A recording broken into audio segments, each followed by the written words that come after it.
Rosario, you've done obviously a lot of independent films throughout your career.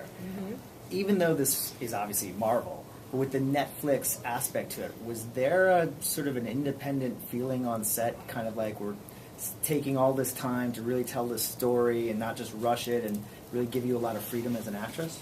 I thought it was. I loved that. I loved that idea of the form, long story form of comics that we got to explore it and take our time. I really liked that. I think that to me plays to my strengths. I think I do much more realistic kind of. I like to be very grounded, and so it was so fun for me to be showing up and just talking to other people, and they're like, Daredevil here, and just this idea of what they were thinking of like it being, and having all of that joy and fun, but knowing I was going and actually getting to do good work, like real connection, real drama, real comedy, real action, real but very real feeling, this idea of like, wow, what is that? That drives people to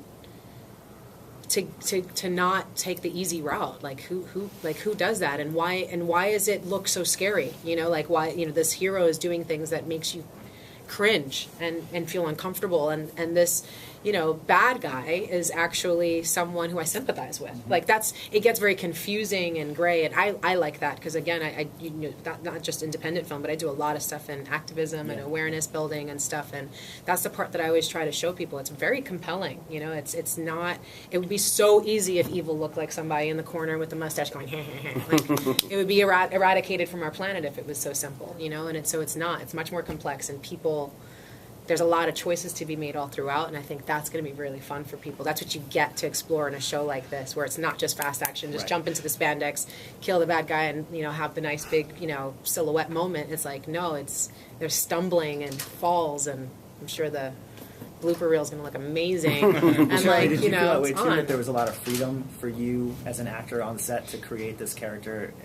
Yeah, Marvel were incredibly generous with and trusting with the character. They were very vocal about saying, we've chosen you and based on the work that you did in the auditions, but now take it and run with it and find your own way. And I think it was important because I think that you do, over the course of the 60 years 60 years plus that Daredevil has been in print, the character has changed a great deal. He's changed not just visually, but also the way he speaks and operates, over the time, and I think the danger is to try and please everyone. I think you have to you have to choose your specifics and find the consistencies in order to make him a real person, a fully rounded person, and so I couldn't be more pleased with how Marvel were accepting of me and trusting the character over to me.